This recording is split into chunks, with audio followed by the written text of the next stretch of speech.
La pluie de novembre n'est pas seulement de l'eau, c'est un poids. À Scranton, c'est un poids qui s'infiltre dans vos os, un rappel constant du froid et de l'obscurité à venir.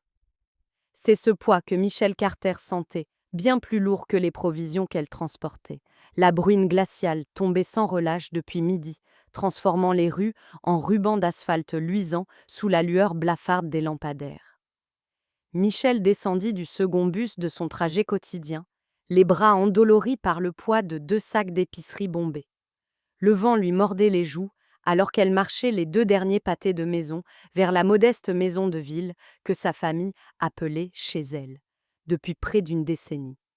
Il était plus de 7 heures du soir. Sa journée avait commencé avant l'aube. Un petit déjeuner rapide avalé debout, un long trajet en bus jusqu'à l'entreprise manufacturière où elle travaillait comme comptable, 8 heures de feuilles de calcul et de chiffres, un autre long trajet de retour, et maintenant ceci. Ces sacs lourds étaient en manque plus que de la nourriture pour la semaine. Ils étaient le rappel physique de tout ce qu'elle portait et que personne d'autre ne semblait remarquer. À l'intérieur, le salon était exactement comme elle s'y attendait. Lumière tamisée, commentaires de sportifs étouffés provenant de la télévision, et Brian, étendu sur le canapé, dans le même pantalon de survêtement délavé, qu'il portait hier et probablement l'avant-veille. Il leva à peine les yeux quand elle entra. « Salut » marmonna-t-il, les yeux fixés sur l'écran. Il n'y eut aucune offre d'aide pour les sacs, aucune question sur sa journée, juste le même canapé, la même télécommande, le même homme qui avait été si différent. Il y a 2 ans, Brian Carter était directeur des ventes, doué pour conclure des affaires et la tête pleine de projets.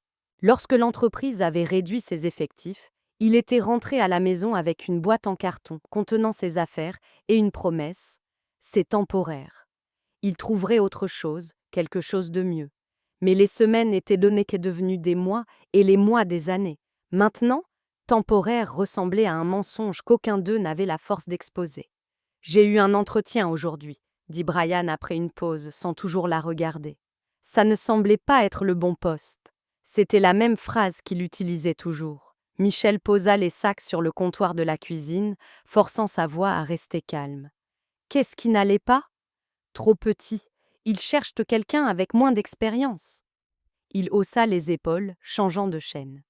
Je ne vais pas me brader. Michel n'argumenta pas.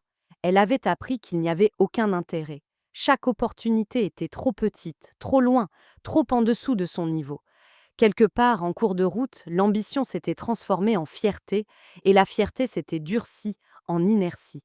Il ne s'agissait plus seulement d'argent, il s'agissait de regarder l'homme avec qui elle avait construit une vie disparaître, une excuse à la fois.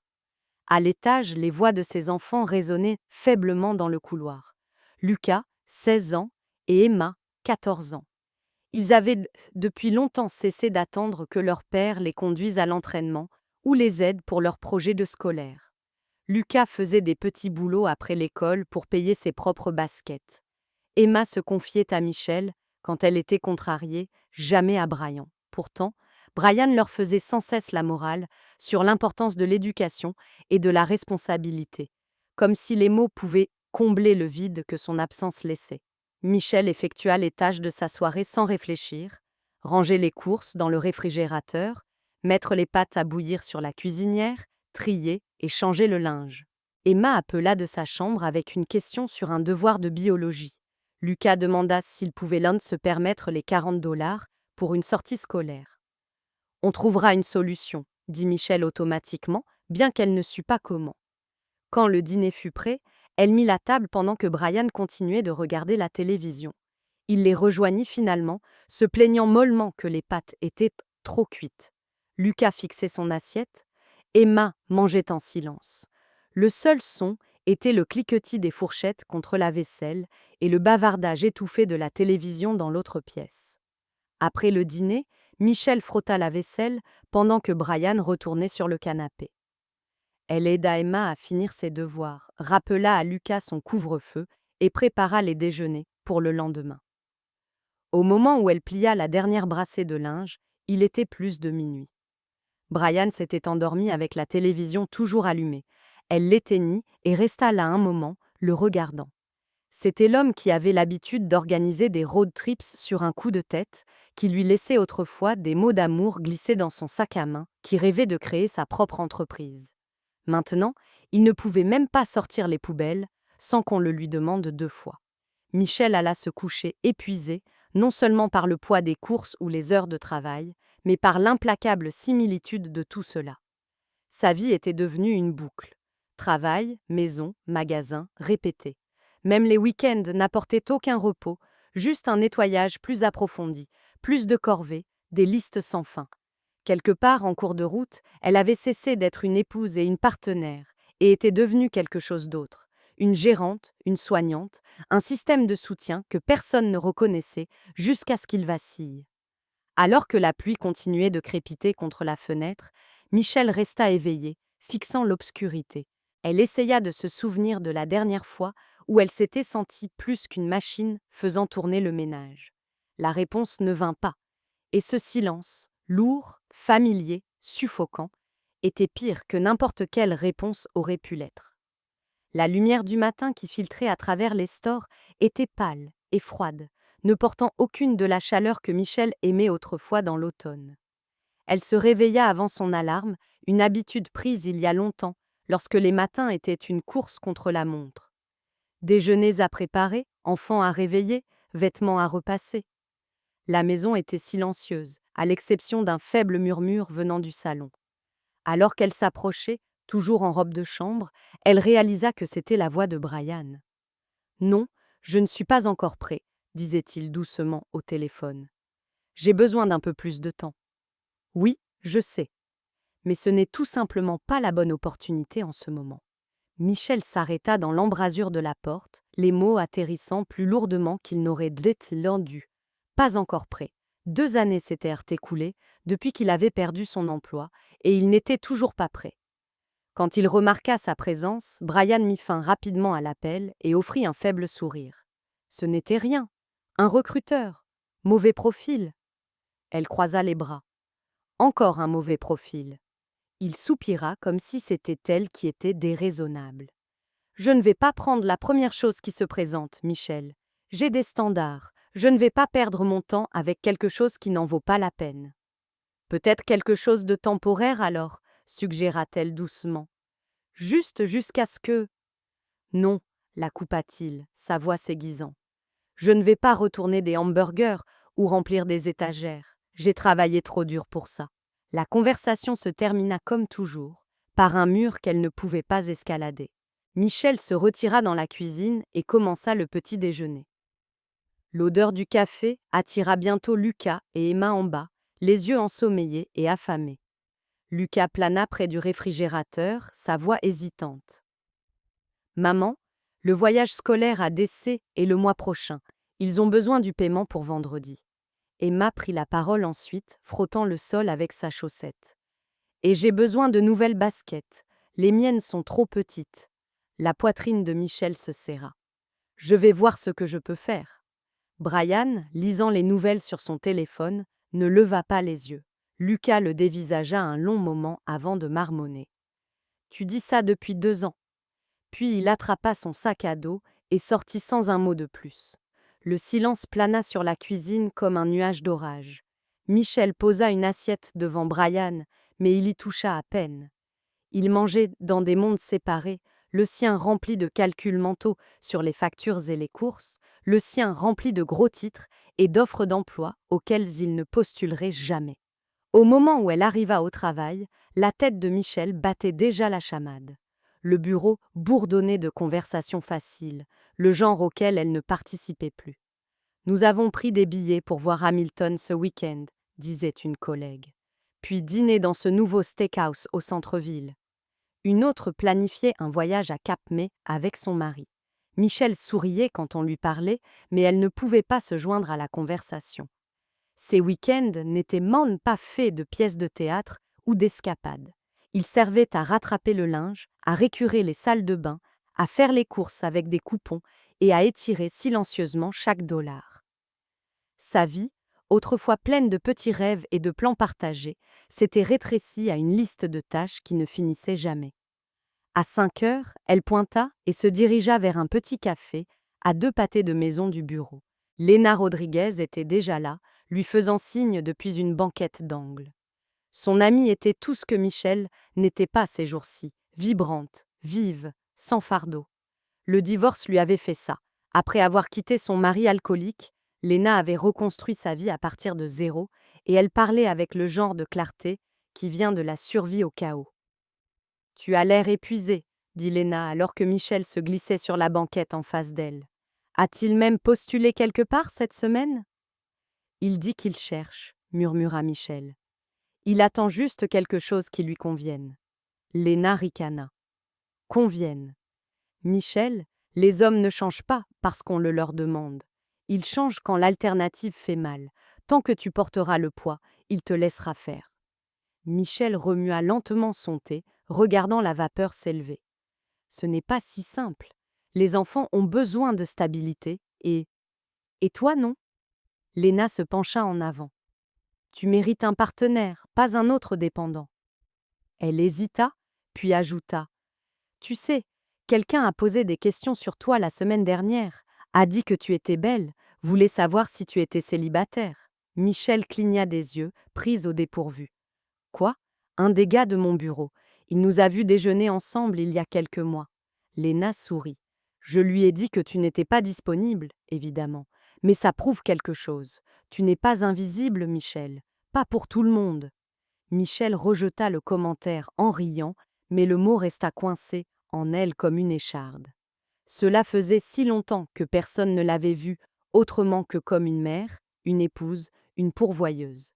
Quelque part sous l'épuisement et les routines, une partie d'elle existait toujours.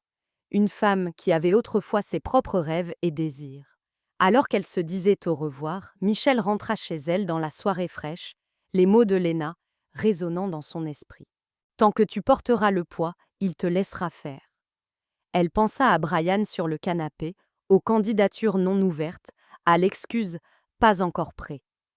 Peut-être que Léna avait raison, peut-être qu'elle lui avait trop facilité la tâche pour ne pas changer, et peut-être, juste peut-être, que quelque chose devait céder. Le bus était à moitié vide ce soir-là, ses fenêtres embuées par le contraste entre l'air humide de novembre et l'intérieur chaud. Michel se glissa sur un siège près de l'arrière. Les sacs de course avaient beau disparu maintenant, mais le poids dans sa poitrine était plus lourd que jamais. À l'extérieur, les rues de Scranton se brouillaient entraînées, orange et grises, alors que la pluie s'accrochait à la vitre. Elle pressa son front contre la fenêtre fraîche et laissa le doux balancement du bus l'entraîner dans ses pensées. 2 sièges plus loin, la voix d'un homme s'éleva doucement au-dessus du vrombissement du moteur. Il parlait dans son téléphone, son ton chaleureux, apologétique, tendre. Un langage que Michel n'avait pas entendu chez elle depuis des années. « Je sais, chérie, disait-il avec un petit rire. J'avais promis que nous irions à Charleston cet automne. Je suis désolée que nous devions encore reporter. Une pause, puis plus doucement. Merci d'être si patiente avec moi. Tu es la femme la plus compréhensive du monde, tu le sais, ça? Les yeux de Michel se tournèrent vers l'homme, milieu de la quarantaine, fatigué sur les bords, mais souriant en parlant. Il expliqua comment l'état de sa mère s'était aggravé, comment il devait passer les week-ends chez elle maintenant. Ce n'est pas comme ça que j'imaginais cette année, murmura-t-il. Mais j'ai de la chance, tout le monde n'a pas une partenaire qui les soutient comme tu le fais. Les mots la percèrent plus profondément qu'elle ne s'y attendait. Elle se retourna vers la fenêtre striée de pluie, mais la conversation avait déjà creusé son chemin en elle. « Merci, je suis désolée. J'ai de la chance. » Des phrases simples, ordinaires même. Et pourtant, quand les avait-elle entendues pour la dernière fois, dirigées vers elle? Elle avait tenu tout ensemble pour que Brian puisse régler les choses. Mais quelque part en cours de route, la tempête était devenue permanente et la gratitude avait disparu. Il n'y avait pas de merci pour les repas qu'elle préparait après des journées de 10 heures. Pas d'excuse pour la tension des factures qui s'empilaient. Le mariage était devenu un accord tacite de coexistence. L'homme devant continuer de parler. « Je te promets qu'on planifiera quelque chose pour le printemps. Peut-être ce chalet que tu aimes au bord du lac. Juste nous deux, tu le mérites plus que quiconque. » Michel sentit sa gorge se serrer. Méritait. Méritait-elle encore quelque chose? Le bus s'arrêta brusquement. Michel remarqua à peine. Son esprit s'était accroché à la pensée de Léna. Tant que tu porteras le poids, il te laissera faire. Peut-être qu'elle l'avait protégé des conséquences, amortissant sa chute. Et peut-être, ce faisant, s'était-elle effacée elle-même. Elle fixa son reflet dans la vitre sombre. Des yeux fatigués, des cheveux humides de pluie, un visage qu'elle reconnaissait à peine. Sous l'épuisement, cependant, quelque chose s'agita. Une petite braise tenace de colère, de curiosité. Que se passerait-il si elle arrêtait de porter le poids, ne serait-ce qu'une seule journée? Le bus tourna sur Maple Avenue, s'approchant de son arrêt. L'homme au téléphone se leva et offrit son siège à une femme plus âgée, qui montait. Il sourit, gentil et sans effort, avant de descendre sous la pluie. Michel le regarda partir, entendant toujours ces mots. « J'ai de la chance. Tu es la femme la plus compréhensive. » Ce n'était pas de l'envie, c'était quelque chose de plus aigu, une réalisation de tout ce qu'elle avait cessé d'attendre. Alors que le bus sifflait à son arrêt, Michel se leva lentement. L'air de la nuit la frappa comme une gifle froide. Elle marcha le dernier tronçon jusqu'à la maison sans se presser, chaque pas délibéré. Pour la première fois depuis des années, son esprit ne rejouait pas les tâches de demain. Une seule question pulsait. Que se passerait-il si j'arrêtais d'être invisible? Le samedi se leva gris et silencieux. Michel était réveillée bien avant que le soleil ne grimpe au-dessus des toits. Elle se glissa dans un jean usé et son manteau préféré, ne prit rien d'autre que son portefeuille et ses clés, et s'arrêta au comptoir de la cuisine. Là, sur un post-it jaune, elle écrivit 7 mots simples. « J'ai des choses à faire. Je serai de retour ce soir. » Puis, elle plaça la note là où Brian la verrait, éteignit son téléphone et sortit. C'était la première fois en 15 ans qu'elle quittait la maison sans plan, sans explication, sans que personne ne dépende d'elle. L'air de novembre était frais et humide. Une étrange sensation de légèreté la suivait. À l'intérieur de la maison Carter, Brian se réveilla des heures plus tard. 9h17, tard, même pour lui. La maison était trop calme. Pas d'odeur de café, pas de bruit de casserole. Il resta allongé un moment avant de se lever et de descendre en traînant des pieds. Le post-it fut la première chose qu'il vit. « Je serai de retour ce soir. » C'était tout. « Michel » appela-t-il, sachant qu'elle n'était pas là. Lucas apparut dans l'embrasure de la porte, les cheveux ébouriffés. « Où est maman ?»« Elle est sortie, » dit Brian, incertain. Emma suivit. « Mais c'est samedi. Elle fait toujours des pancakes le samedi. » Brian essaya de paraître décontracté. « Nous allons faire le petit déjeuner. Ça ne doit pas être si difficile. » Cela s'avéra plus difficile qu'il ne le pensait. Les œufs brûlèrent, le pain grillé noirci, le marc de café déborda. « On ne peut pas manger ça, » dit Lucas. Brian jeta le tout à la poubelle. « Céréales alors ?» Mais il n'y avait plus de lait. Les petits inconvénients se multiplièrent. L'évier se remplit de vaisselle, le linge resta oublié dans la machine, humide et commençant à sentir. La poubelle déborda. Emma ne trouvait pas sa tenue de football. Lucas demanda comment fonctionnait la machine à laver, et Brian réalisa qu'il ne connaissait même pas les réglages. Michel avait toujours tout géré, non seulement les repas et le nettoyage, mais la machinerie invisible qui maintenait leur vie en état de marche. À midi, Brian transpirait à nouveau devant la cuisinière. La graisse giclait sur sa chemise. Emma pleurait à l'étage à cause d'une chaussette manquante. Lucas claqua une porte. Brian s'assit à la table de la cuisine, fixant le désordre. Pour la première fois en 2 ans, il sentit le véritable poids de tout ce que Michel avait porté. Son téléphone vibra. C'était Victor, un collègue de son ancien travail. « Salut mec, ça fait un bail. Écoute, il y a un poste qui s'ouvre chez Keystone Building Supplies, gestionnaire de clientèle. Pas glamour, mais un salaire décent. Tu es intéressé ?» L'instinct de Brian fut de dire non. Trop petit, pas à la hauteur. Mais il regarda autour de lui. La casserole brûlée, le linge défait, les bols de céréales empilés. « Parlons-en, » s'entendit-il dire, se surprenant lui-même. Il est peut-être temps. Pendant ce temps, à l'autre bout de la ville, Michel déambulait dans le centre-ville de Scranton. Elle s'arrêta dans une boulangerie et prit son petit déjeuner seule. Elle entra dans une librairie qu'elle aimait autrefois. Au parc, elle s'assit au bord de l'étang. C'était une journée étrangement douce. Avec chaque heure, elle se sentait davantage elle-même. Dans l'après-midi, elle appela son père. « Pour toi ?»« Toujours, dit-il. » Ils se retrouvèrent dans un petit restaurant près de chez lui. Son père avait l'air plus âgé, mais ses yeux s'adoucirent. « Tu as l'air fatiguée, chérie. »« Je le suis, » admit Michel. « Plus que je ne le pensais. » Ils parlèrent pendant des heures, de sa mère, décédée depuis 5 ans, de son jardin. Et puis, lentement, de Brian. De la façon dont elle portait tout. Son père écouta, puis parla avec une douceur qui lui fit monter les larmes aux yeux. « Tu sais, dit-il, ta mère a un jour fait une valise et est partie pour la journée. J'ai cru qu'elle me quittait. En fait, elle avait juste besoin que je remarque tout ce que j'avais cessé de voir. » Il marqua une pause, se souvenant clairement de ce jour il y a 30 ans. J'avais perdu un gros contrat. Nous étions endettés. J'étais en colère, honteux, et j'avais arrêté d'essayer. Je me cachais sur le canapé, tout comme Brian. Michel le regardait, absorbé. Elle est revenue ce soir-là, continua-t-il, et m'a dit « Je ne suis pas encore parti, mais je le ferai si tu continues à vivre comme ça. Sois un homme, ou perds ta famille. » Il prit la main de Michel. Cet électrochoc a tout changé. J'ai commencé à prendre n'importe quel travail. Ce n'était pas glamour, mais ça mettait de la nourriture sur la table.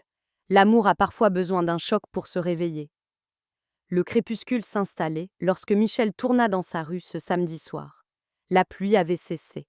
Elle s'arrêta devant la porte d'entrée et prit une profonde inspiration. L'odeur la frappa en premier.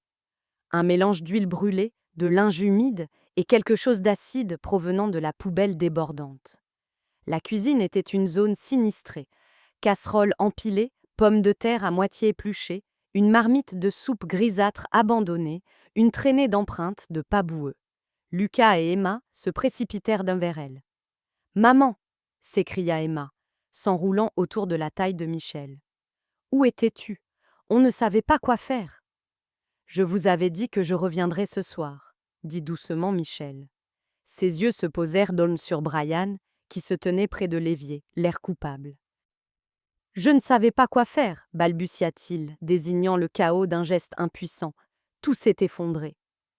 Michel posa son sac à main et croisa son regard, sa voix calme mais ferme. « Je trouve une solution chaque jour, Brian.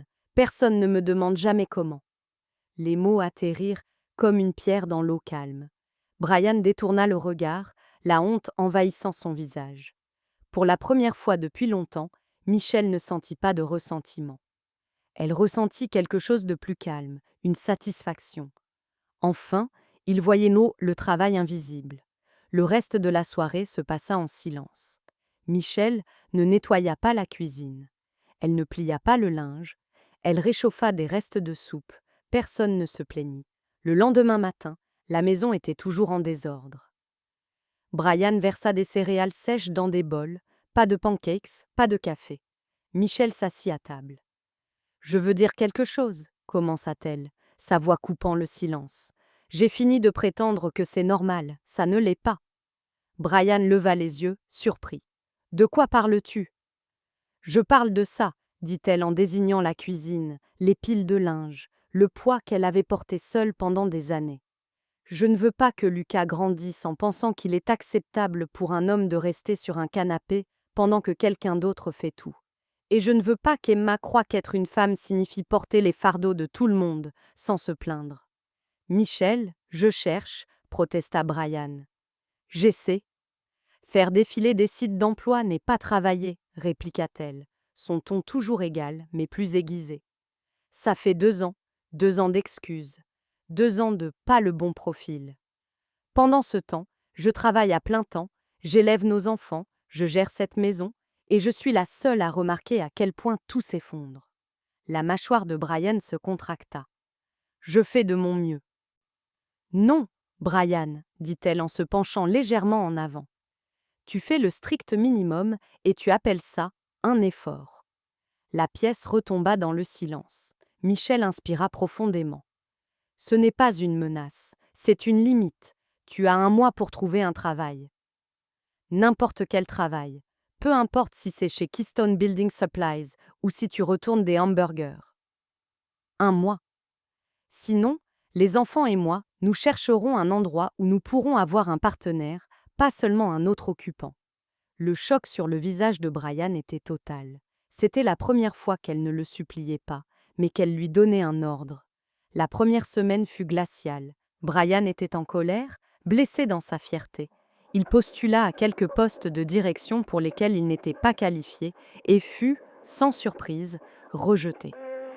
Michel, fidèle à sa parole, cessa de tout faire. Elle faisait ses propres lessives et celles des enfants. Elle préparait des repas simples, elle laissait la vaisselle de Brian dans l'évier. La maison redevint rapidement chaotique. La deuxième semaine, Lucas et Emma commencèrent à se plaindre à Brian. « Papa, il n'y a plus rien à manger. Papa, la salle de bain est dégoûtante. » Il essaya de nettoyer, mais il était maladroit, lent. La honte était un moteur plus puissant que la fierté. Il appela Victor. La troisième semaine, Brian se rasa de près, mit son vieux costume qui lui serrait un peu la taille et se rendit à l'entretien chez Keystone Building Supplies.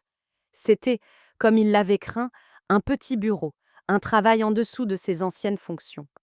Mais il se souvint de l'odeur du linge moisi et du regard vide dans les yeux de ses enfants. Il se souvint du silence de Michel. Il accepta le poste. Il commença le lundi suivant.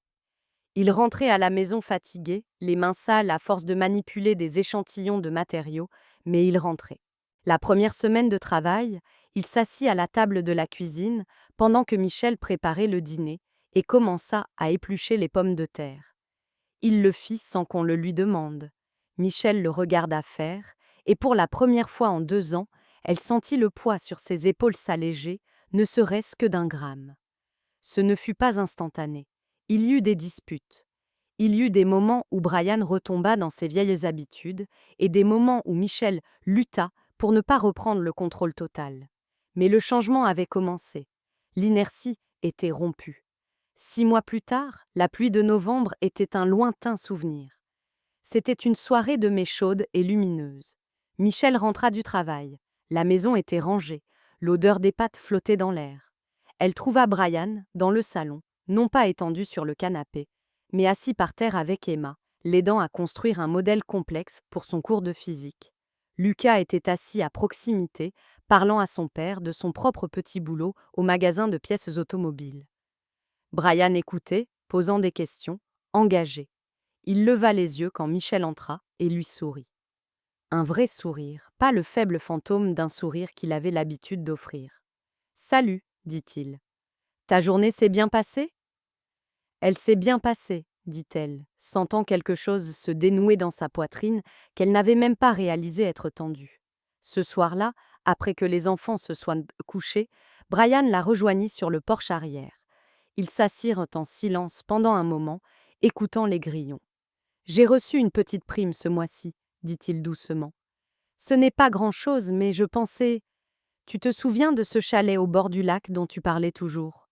Michel se tourna vers lui. Il prit sa main. Elle n'était plus douce comme celle d'un cadre supérieur, elle était un peu rugueuse, celle d'un homme qui travaillait. « Je sais que j'ai beaucoup à rattraper, » dit-il, sa voix basse. « Mais merci, Michel, d'avoir été si patiente avec moi. J'ai de la chance. » Elle serra sa main. Les mots qu'elle avait entendus dans le bus, si étrangers à l'époque, étaient enfin prononcés pour elle. Elle se pencha et posa sa tête sur son épaule. Le poids avait disparu. Il n'était plus une machine et sa gérante, ils étaient 2 personnes ramant enfin ensemble dans la même direction.